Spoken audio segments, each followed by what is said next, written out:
NCERT class 6 7वां chapter आज हम इस वीडियो में कवर करेंगे। इस वीडियो को ध्यान से देखिए। अध्याय 7 राज्य से साम्राज्य तक। रोशन के रुपये।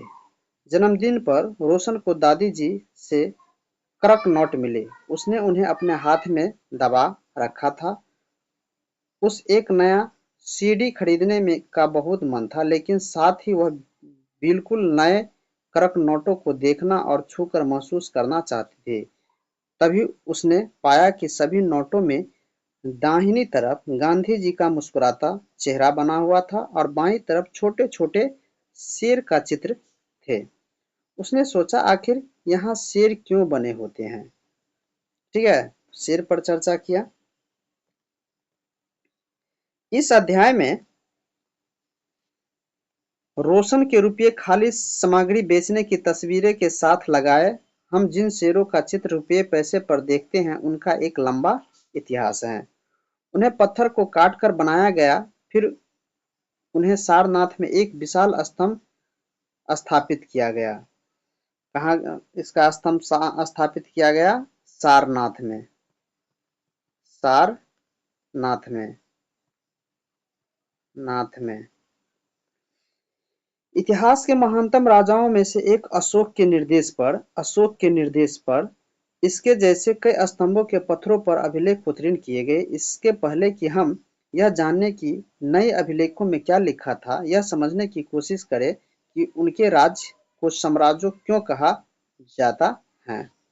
अशोक जिस साम्राज्य पर शासन करते थे, उनकी स्थापना उनके दादा चंद्रगुप्त मौर्य ने लगभग 2300 साल पहले की थी। चाणक्य या कोटल नाम के एक बुद्धिमान व्यक्ति ने चंद्रगुप्त की सहायता की थी। चाणक्य के कई विचार हमें अर्थशास्त्र नामक किताब में लिखे हैं। देखिए, इस यहाँ पर कुछ क्वेश्चन बनता है, उसको जरा गौर से देखते हैं। अशोक जिस साम्राज्य पर शासन करते थे, उसके संस्थापक कौन था? चंद्रगुप्त मौर्य। ये लगभग 2300 साल पहले की थी। स्थापना कब की थी? 2300 साल पहले की थी। चाणक्य या कौटिल्य के नाम से ये बुद्धिमान व्यक्ति ने चंद्रगुप्त की सहायता करते थे। किसका सहायता करते थे? चंद्रगुप्त की सहायता। कौन? चाणक्य या कौटिल्य। चाणक्य के कई विचार हमें अर्थशास्त्र नाम की किताब में मिलते हैं। किस किताब में मिलते हैं? अर्थशास्त्र की किताब में मिलते हैं। आगे देखिए। साम्राज्य में बहुत से नगर थे। इनमें साम्राज्य की राजधानी पाटलिपुत्र, उज्जैन, तक्षशिला जैसे नगर प्रमुख है। तक्षशिला एवं पश्चिमी और मध्य एशिया के लिए आने जाने का मार्ग था। दूसरी तरफ उज्जैन उत्तरी भारत के दक्षिण भारत जाने वाले रास्ते में पड़ता था। शायद नगरों की व्यापारी, सरकारी अधिकारी और शिल्पकार यहाँ रहते थे। साम्राज्य में बहुत क्षेत्रों में किसान और पशुपालकों के गांव बसे हुए थे। मध्य भारत जैसे इलाके में ज्यादातर हिस्सा जंगलों से भरा हुआ था। वहां पर लोग फल फूल का संग्रहण और जानवरों को शिकार करके जीवन चलाते थे। साम्राज्य के अलग अलग इलाके में लोग विभिन्न विभिन्न भाषाएं बोलते थे। वे लोग शायद अलग अलग प्रकार के भोजन करते थे और यहाँ तक कि अलग अलग किस्म की पोशाक भी पहनते थे। जिन जगहों पर अशोक शिलालेख मिले हैं, उन्हें बिंदु काले से दिखाया गया है। ये जो है, उन्हें लाल बिंदु से दिखाया गया है। सॉरी, लाल बिंदु से दिखाया गया है। उन्हें लाल बिंदु से दिखाया गया। ये सब जितना मानचित्र में लाल बिंदु देखते हैं, वो हर एक जगह वही है। आगे देखिए। राज साम्राज्य से कैसे भिन्न है, इस पर चर्चा करेंगे हम।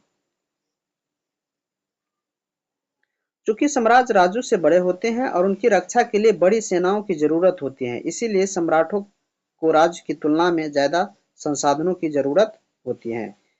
इसी कारण उन्हें बड़ी संख्या में कर इकट्ठा करने वाले अधिकारी की जरूरत होती थी। साम्राज्य का प्रशासन।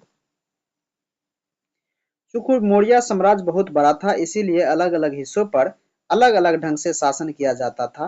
पाटलिपुत्र और उनके आसपास के इलाकों पर सम्राट का सीधा नियंत्रण था। इसका मतलब यह हुआ कि इस इलाके के गांव और शहरों के किसान, पशुपालक, शिल्पकार और व्यापारी से कर इकट्ठा करने के लिए राजा अधिकारी की नियुक्ति करता था। जो राजा के आदेश का उल्लंघन करते थे, अधिकारी उनकी सजा भी देते थे। इनमें से कई अधिकारी के वेतन भी दिया जाता था। संदेशवाहक एक जगह से दूसरे जगह घूमते रहते थे और राजा के जासूस अधिकारी के कार्यकलाप पर नजर रखते थे। इन सबके ऊपर सम्राट था, जो राज परिवार एवं वरिष्ठ मंत्री की सहायता से सब पर नियंत्रण रखता था। मौर्य साम्राज्य के भीतर कई छोटे क्षेत्र या प्रांत थे। इन पर तक्षशिला या उज्जैन जैसी प्रतापी राजधानी के शासक किया जाता था। इन शासक किया जाता था। कुछ हद तक पाटलिपुत्र इन क्षेत्रों पर नियंत्रण रखा जाता था और कुछ राजकुमारों को वहां का राज्यपाल गवर्नर बनाकर भेजा जाता था। लेकिन ऐसा लगता है कि जगहों पर स्थानीय परंपराओं और नियमों को ही माना जाता था। प्रादेशिक केंद्रों के बीच विस्तृत क्षेत्र थे। इनके इलाके में मौर्य शासक सिर्फ मार्गों और नदियों पर नियंत्रण रखने की कोशिश करते थे, जो कि आवागमन के लिए महत्वपूर्ण थे। यहाँ से उन्हें जो भी संसाधन कर का भेंट के रूप में मिलते थे, उसे इकट्ठा किया जाता था। उदाहरण के लिए अर्थशास्त्र में यह लिखा है कि पश्चिम बंगाल के लिए और दक्षिण भारत से सोने और कीमती पत्थरों के लिए प्रसिद्ध था। संभव है कि संसाधन नजराने के रूप में इकट्ठे किए जाते थे और अंत में जंगल वाले इलाके आते थे, जहां वहां रहने वाले लोग काफी हद तक स्वतंत्र थे। उनसे यह उम्मीद की जाती थी कि मौर्य पदाधिकारी को हाथी, लकड़ी, मधु और मोम जैसी चीजें लाकर दे। नजराना नजराना किसे कहते हैं? जहां कर नियमित ढंग से इकट्ठे किए जाते थे, उसे नजराना अनियमित रूप से जब भी संभव हो इकट्ठा किया जाता था। ऐसे नजराने विधि पदार्थों के रूप में प्राप्त ऐसे लोगों के लिए जाते थे जो स्वेच्छा से इसे दे सके। देखिए, राजधानी में सम्राट। मेगास्थनीज चंद्रगुप्त के दरबार में पश्चिम एशियाई के यूनानी राजा सेल्युकस निकेटर का राजदूत था, जो मेगास्थनीज ने जो कुछ देखा उसका विवरण दिया। यहाँ हम उनके विवरण का एक अंश दे रहे हैं। सम्राट जनता के सामने आने के अवसरों पर शोभा यात्रा के रूप में जश्न मनाया जाता है। उन्हें एक सोने की पालकी में ले जाया जाता है। उनके अंगरक्षक सोने चांदी से अंकित हाथियों पर सवार रहते हैं। कुछ अंगरक्षक पैरों को लेकर चलते हैं। इन पैरों पर प्रशिक्षित तोता का एक झुंड रहता है, जो सम्राट के सिर के चारों तरफ चक्कर लगाता रहता है। राजा सम्राट हथियारबंद महिलाएं से घिरे होते हैं। वे हमेशा इस बात से डरते रहते हैं कि कहीं कोई इनकी हत्या करने की कोशिश न करे। उनके खाना खाने के पहले खास नौकर उस खाने को चीखते हैं। वे लगातार 2 रात एक ही कमरे में नहीं सोते हैं। और पाटलिपुत्र आधुनिक पटना के बारे में ये एक विशाल और खूबसूरत नगर है। यह एक विशाल प्राचीन से घिरा है, जिसे 570 बुर्ज 64 द्वार हैं। 2 और 3 मंजिला वाले घर लकड़ी और कच्ची ईंटों से बने हैं। राजा का महल भी काठ का बना है, जिसे पत्थर की नक्काशी से अंकित किया गया है। ये चारों तरफ से उद्यानों और चिड़ियों के लिए बने बसेरे से घिरा है।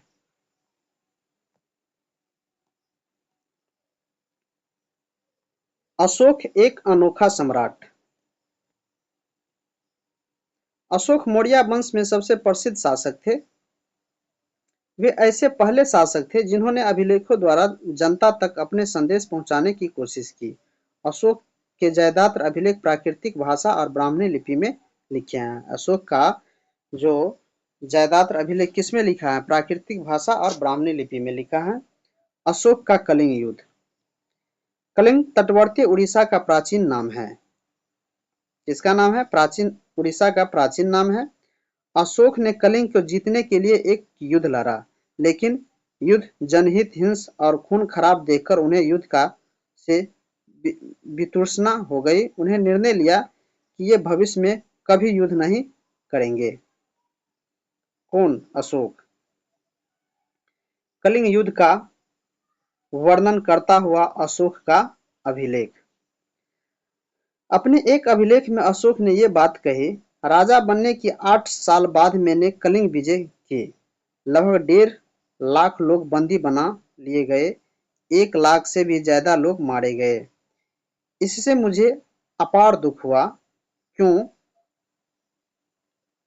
जब किसी स्वतंत्र देश की जीता जाता है तो लाखों लोग मारे जाते हैं और बहुत सारे बंदी बनाए जाते हैं। इसमें ब्राह्मण और श्रवण भी मारे जाते हैं। जो लोग अपने सारे संबंधी और मित्रों को बहुत प्यार करते हैं तथा दासों और मृतकों के प्रति दयावान होते हैं, वे भी युद्ध में या तो मारे जाते हैं या अपने प्रियजनों को खो देते हैं। इसीलिए मुझे पश्चाताप हो रहा है। अब मैं धर्म पालन करने एवं दूसरे को इसकी शिक्षा देने की निश्चय किया है।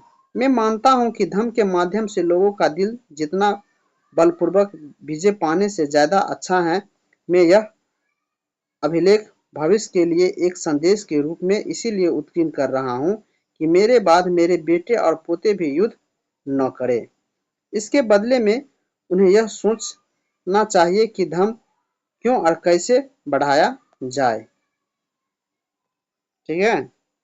उसने सोचा कि युद्ध करने से कोई फायदा नहीं है, तो एक संदेश दिया। धर्म संस्कृत शब्द धर्म का प्राकृतिक रूप है। आगे देखिए, उत्कृष्ट पालकी वाले पत्थर को एक मूर्ति देखो। ये जो है मूर्ति सो है, यह बिहार के रामपुरवा में मिले एक मौर्यकालीन स्तंभ का हिस्सा है। अभी इसे राष्ट्रपति भवन में रखा गया है। यह उस समय की मूर्ति का एक नमूना है। यही है मूर्ति। इसके आगे देखिए, अशोक का धर्म क्या था? अशोक के धर्म में किसी देवता की पूजा अथवा किसी कर्मकांड की आवश्यकता नहीं थी। उन्हें लगता था कि जैसे पिता अपने बच्चों को अच्छे व्यवहार की शिक्षा देते हैं, वैसे ही यह उनका कर्तव्य था कि अपनी प्रजा को निर्देश दे। वे बुद्ध के उपदेशों से भी प्रेरित हुए थे।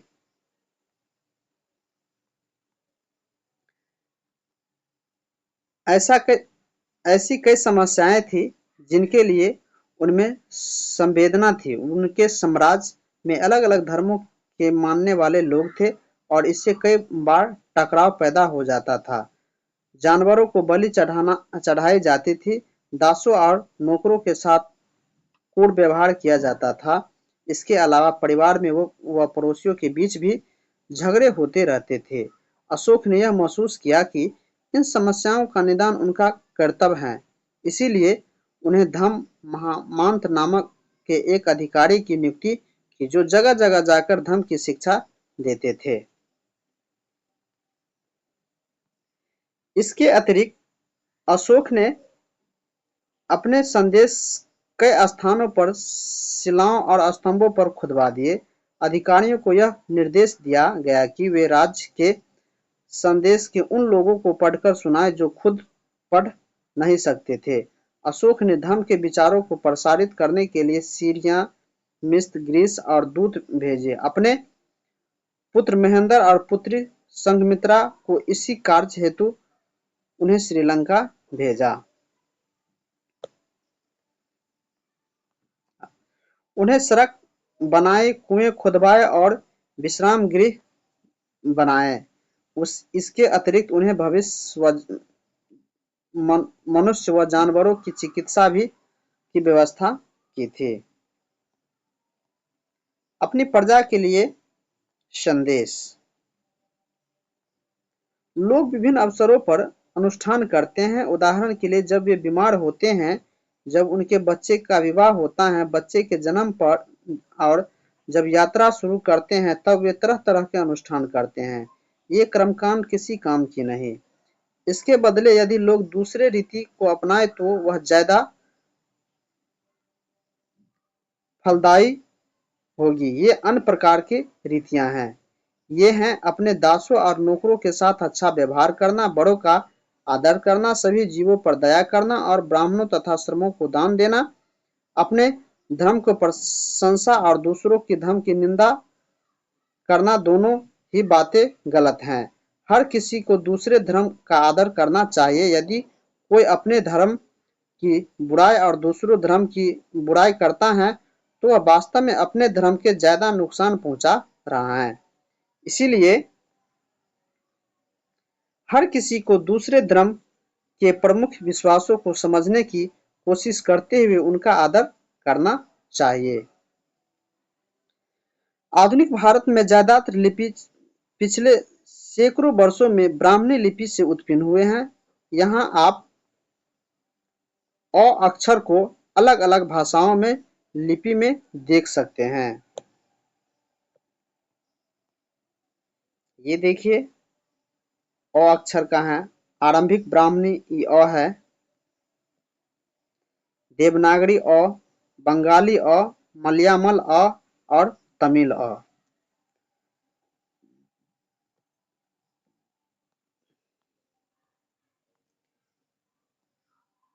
इसके बाद प्रश्न आ गया, मौर्य साम्राज्य के विभिन्न कामों धंधों में लगे हुए लोगों को सूची बनाए। ये सूची बना के रखना है। जहां पर सम्राट का सीधा शासक था वह अधिकारी वसूलते थे क्या? कर वसूलते थे। राजकुमारों को अक्सर प्रांतों में संदेश के रूप में भेजे जाता था। मौर्य शासक आवागमन के लिए महत्वपूर्ण साधन किसका करते थे? प्रदेशों में रहने वाले लोग मौर्य अधिकारी को कर दिया करते थे। ठीक है।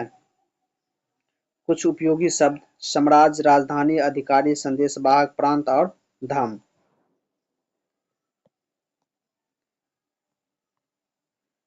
कुछ महत्वपूर्ण तिथियां इसमें दिया गया है। मौर्य साम्राज्य की शुरुआत 2300 साल पहले हुआ था। इसी के साथ अगर वीडियो अच्छा लगे तो शेयर करिए, लाइक करिए, कमेंट करिए और कोई भी सूचना हो तो कमेंट में जरूर बताएं। बहुत बहुत धन्यवाद।